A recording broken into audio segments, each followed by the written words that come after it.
12,900 years ago, there was a terrible catastrophe in North America. All large animals weighing more than 100 pounds, the so-called megafauna, became extinct. This included mastodons, camels, American lions, and saber-toothed tigers. Humans were not spared. The Paleolithic Clovis culture also disappeared. The extinction coincided with a glacial period called the Younger Dryas cooling event. Its onset was sudden, and it lasted for approximately 1,200 years. A cosmic impact smaller than the one that killed the dinosaurs could have caused the extinction and the cooling event, but the biggest problem with this hypothesis is that the impact crater for such a colossal impact has not been found. In this presentation, I will review some of the evidence that has been proposed to establish that an extraterrestrial impact did in fact occur, and I will also mention the objections raised by scientists who oppose the impact hypothesis. I will conclude by describing how the mathematical study of the Carolina Bays can help to find the location of the extraterrestrial impact and estimate the energy of the cosmic collision.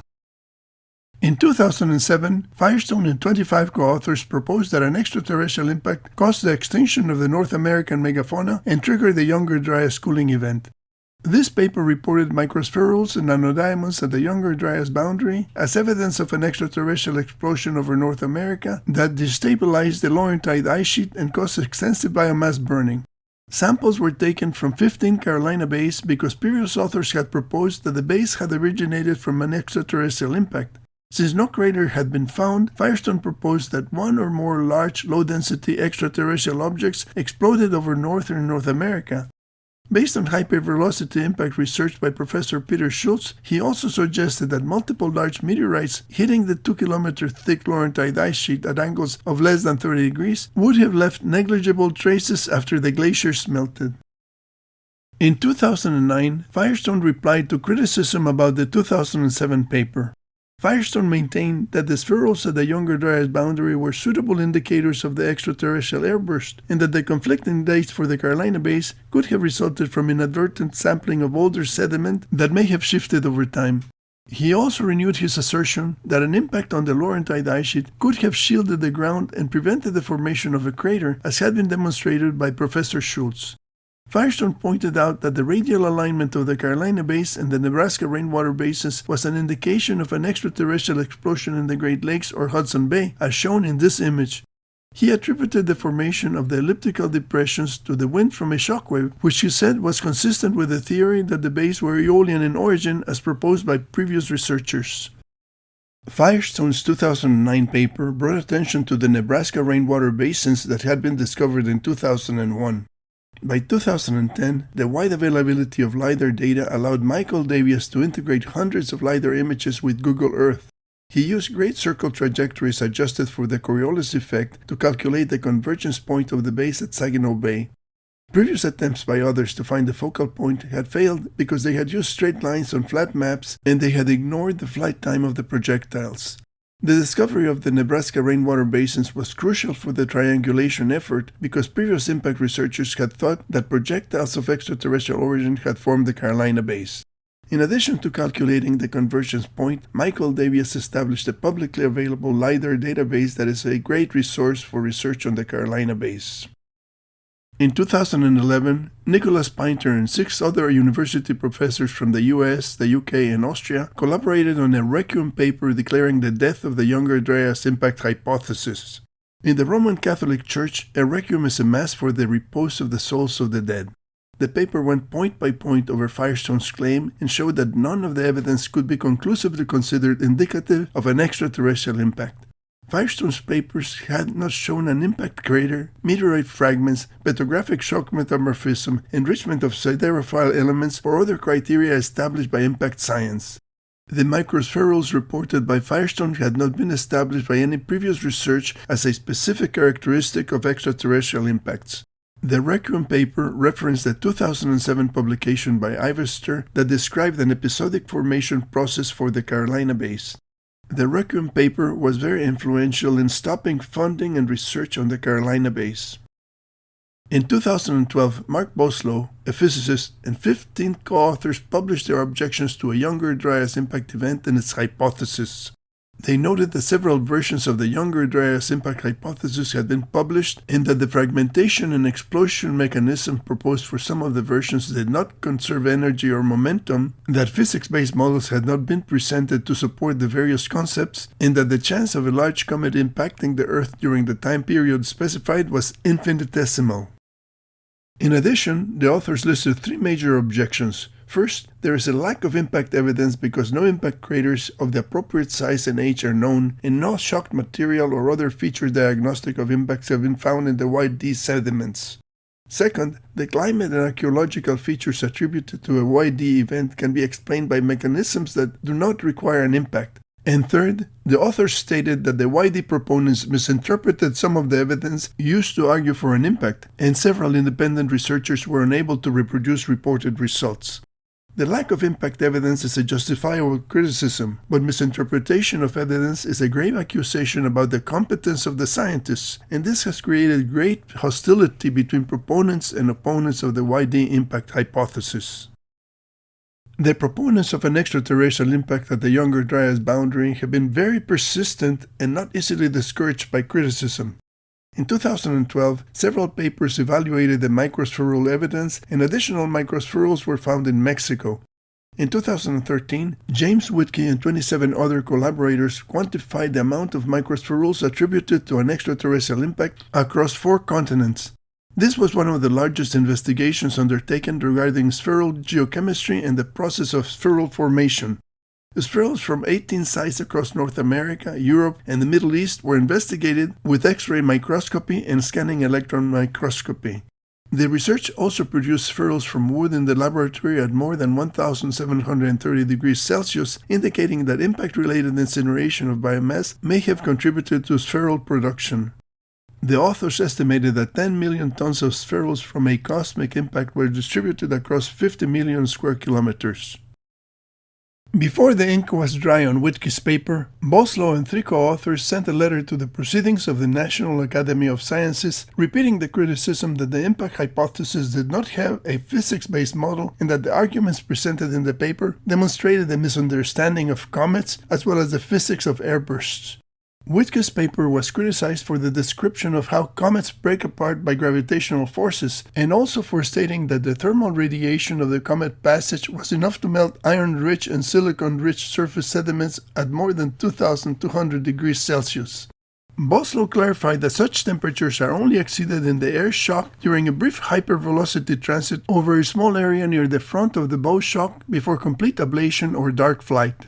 Of course, Boslow is right about the physics. He has conducted many computer simulations of impacts and has extensive expertise with meteorites.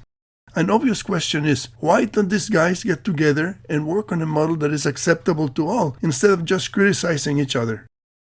In 2013, Petayev and his Harvard University co-authors found a large platinum anomaly in the Greenland ice sheet that added support to an extraterrestrial event at the Younger Dryas boundary approximately 12,900 years ago. Platinum is a siderophile element that could have originated from an extraterrestrial impact. The platinum anomaly at the Younger Dryas boundary occurs in many places in North America, according to a publication by Christopher Moore in 2017. The layer with platinum is consistent with the Greenland ice sheet data that indicated atmospheric input of platinum-rich dust. The platinum anomaly may serve as a widely distributed time marker for correlation with the onset of the YD cooling event.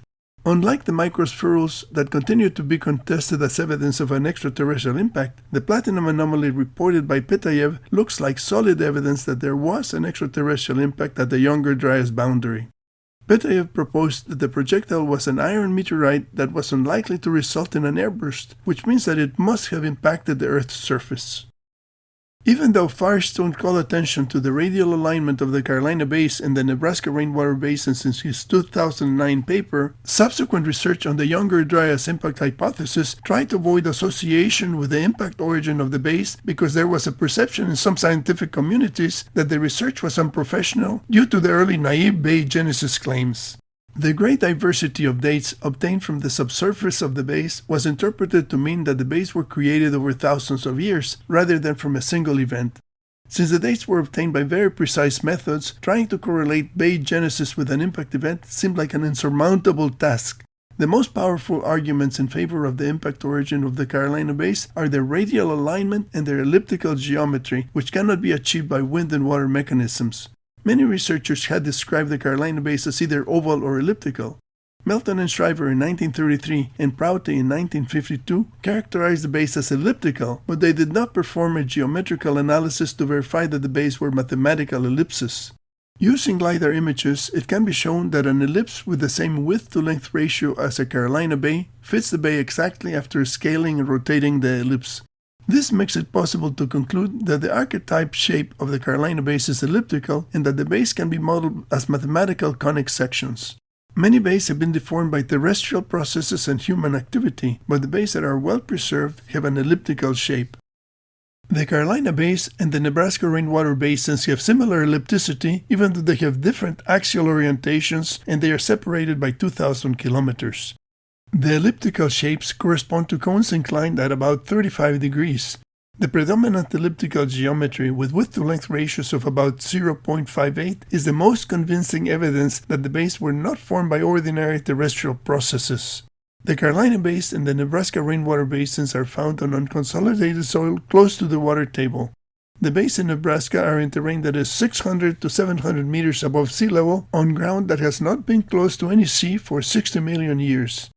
The occurrence of elliptical features with identical geometry in Nebraska and in the East Coast, oriented toward the convergence point in Michigan, requires a better explanation than just aeolian and lacustrine mechanisms that cannot guarantee the shape or orientation of the resulting structures. The glacier ice impact hypothesis, published in 2017, proposed that the Carolina Bays and the Nebraska rainwater basins were made by secondary impacts of glacier ice ejected by a meteorite impact on the Laurentide ice sheet approximately 12,900 years ago. The impacts of the ejected ice chunks with energies of 13 kilotons to 3 megatons produced seismic vibrations that liquefied on consolidated ground, and the ice projectiles created conical cavities inclined at about 35 degrees that were remodeled into shallow elliptical bays by viscous relaxation. The extraterrestrial impact and the saturation bombardment by the glacier ice boulders caused an extinction event within a radius of 1,500 kilometers from the impact point. Water ejected above the atmosphere produced a fog of ice crystals in low Earth orbit that blocked the light of the sun and triggered a global winter. Although the creation of the Carolina Bays could have occurred at any time during the Ice Age, the date of the extraterrestrial impact is deduced from the disappearance of the North American megafauna at the onset of the Younger Dryas cooling event. The glacier ice impact hypothesis used an experimental physical model to demonstrate the creation of conical impact cavities and viscous relaxation. The model made it possible to determine the origin of the raised rims around the Carolina Bays, the mechanism for the formation of overlapping bays, the stratigraphic restoration of the subsurface, and the deformation of bays on inclined terrain. The creation of the bays by plastic deformations on liquefied ground, followed by a stratigraphic restoration through viscous relaxation, explains why the dates of the subsurface of the Carolina Bays correspond to the date of the terrain and not to the date of bay formation. This makes it possible to dismiss the diverse dates of the terrain and associate the emplacement of the bays with the extinction event. Every time a new publication comes out in support of the Younger Dryas impact, many critics rush to contradict the evidence in a perverse game of whack-a-mole. Of course, it is necessary for the science to be right, but the objections by themselves do not advance our knowledge of what happened 12,900 years ago. It is almost as if the critics just want another bibliographic citation and don't really care about correcting the myths that the megafauna were exterminated by Paleolithic people or climate change, and that the bays in Nebraska and the East Coast were made by wind and water. Correlating ellipses with cones, which was something known to the ancient Greeks, and making a conjecture that the radial orientation of the bays may provide information about the location of an extraterrestrial impact may not seem controversial, but there are critics who think that even if these bays were actually caused by an impact, Google Earth depictions of the Carolina Bays are unacceptable as evidence to prove that such an event occurred. This is absurd. New imaging technologies like Google Earth and LiDAR expand the frontiers of science. The telescope opened the heavens for Galileo, and LiDAR has given us a clearer view of the Earth's surface. With the telescope, Galileo found that the surface of the moon was covered with craters, and LiDAR has enabled us to see that many Carolina Bays are perfect ellipses, which can be treated mathematically as conic sections. The glacier ice impact hypothesis uses the laws of physics as the mathematical foundation for calculating the characteristics of the Carolina Bays and the extraterrestrial impact. The conic sections representing the Carolina Bays and the convergence point by the Great Lakes provide the initial conditions for the physics-based model. The bay geometry provides launch and impact angles. Ballistic equations using the distance between the convergence point and the bay provide the speed, height, and flight time of the trajectories. Yield equations correlating energy with crater size provide the mass and volume of the glacier ice projectiles. The energy of the extraterrestrial impact can be estimated by combining the information from all the bays using the law of conservation of energy. The speeds required to launch ice projectiles from the Great Lakes to the East Coast vary from 3 to 4 kilometers per second at angles of 35 to 45 degrees. All the ballistic trajectories are suborbital space flights with heights of 150 to 370 kilometers and flight times of 6 to 9 minutes. Since the atmosphere extends only to about 100 kilometers, a substantial portion of the trajectories is in the vacuum of space. Above 35 kilometers from the Earth's surface, the atmospheric pressure is below the triple point of water, and water cannot exist as a liquid. Any liquid water ejected above the atmosphere would have produced clouds of ice crystals that block the light of the sun. Knowing the speed of the ice boulders, we can use scaling laws relating energy to crater size for estimating the mass of the projectiles. The scaling laws were derived from detonations of chemical explosives and nuclear bombs in the 20th century. The University of Arizona has a program that implements the scaling equations from the book by Professor J. Meloche. This program calculates that a Carolina Bay with a diameter of 1 kilometer could have been created by an impact of an ice sphere with a diameter of 180 meters traveling at 3 kilometers per second with energy of 3 megatons. The ice boulder would be about the size of Yankee Stadium in New York. Professor Meloche's extensive treatise about impact cratering also considers atmospheric effects on projectiles entering the atmosphere. Atmospheric drag and gravity in the presence of ablation interact to slow down a constantly shrinking projectile and make its angle of impact more perpendicular to the surface. The change in speed is inversely proportional to the mass of the projectile, so a small projectile has a more vertical impact than a larger projectile with a similar initial trajectory. Professor Meloche's equations provide a physics-based model for Melton and Shriver's original observation in 1933 about bay ellipticity. Prouty added additional data points in 1952 to produce this figure of ellipticity plotted against bay size. The trend is very clear. Smaller bays are rounder and less elongated than larger bays. Rounder bays correspond to a more vertical angle of impact in accordance with the equations. The size and energy of the ejected ice boulders can be used to estimate the characteristics of the extraterrestrial impact. Ideally, the ballistic trajectory associated with each Carolina Bay should be used to calculate the speed of the ice projectile, which can then be used with equations relating energy to crater size to calculate the energy that formed each bay. The law of conservation of energy allows us to add the energies of all the bays to estimate the energy of the extraterrestrial collision, although the actual energy of the impact would have been greater because some energy was used to melt ice and convert water into steam. Since there are at least 500,000 Carolina Bays, the combined energy of 6.35 times 10 to the 21st power joules corresponds to an impact by an asteroid with a diameter of 3 kilometers. From the combined volumes of the glacier ice projectiles, we can also calculate that about 1.5 trillion cubic meters of ice ejected by the extraterrestrial impact would cover half of the United States to a depth of half a meter. If the ice sheet had a thickness of 1 kilometer at the point of the extraterrestrial impact, the circular area containing this volume of ice would have had a diameter of 44 kilometers. These calculations underestimate the energy of the extraterrestrial impact because they do not take into account the ice boulders that fell on hard ground and did not form bays. For an extraterrestrial impact on ice, a physics-based model needs to take into consideration the thermodynamics of water. This chart illustrates the energy required to convert ice into water and water into steam. 80 calories are required to convert 1 gram of ice at 0 degrees Celsius into 1 gram of water at 0 degrees Celsius. All the 80 calories just change the phase of the water without changing the temperature. This is called the heat of fusion. For liquid water, the temperature increases by 1 degree Celsius for each calorie added per gram until the boiling point of 100 degrees is reached. 1 gram of water at 100 degrees requires 539 calories to turn into 1 gram of steam at 100 degrees. This is called the heat of vaporization. Above 35 kilometers from the Earth's surface, atmospheric pressure is below the triple point of water, and water can only exist as solid ice or water vapor, as illustrated in this phase diagram. As the pressure decreases, water evaporates by extracting heat from the adjacent water until the remaining water freezes. The calories required for phase transformation can be used to calculate how much water is converted into ice crystals. For water at 100 degrees Celsius in a vacuum, 25% evaporates and 75% turns into ice crystals. For water at 0 degrees Celsius, 13% evaporates and 87% turns into ice crystals. In an impact scenario, these ice crystals would go into low Earth orbit and block the light of the sun.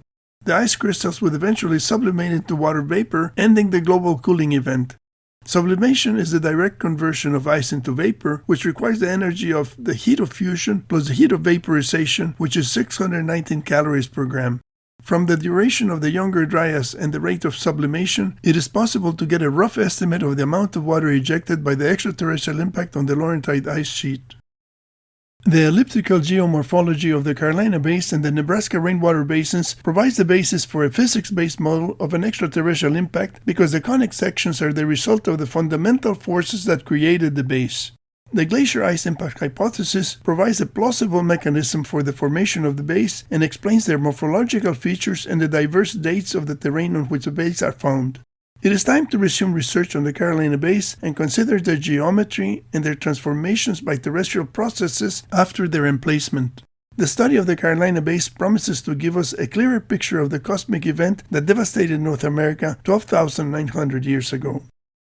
Thank you for joining me in the study of the Carolina Bays. Ask your geology professors to discuss the Carolina Bays because they are the most prevalent geological structures in the Atlantic coastal plain. There's a link to the LiDAR visualization tool by Michael Davies in the description of the video. My book about the Carolina Bays is available at Amazon.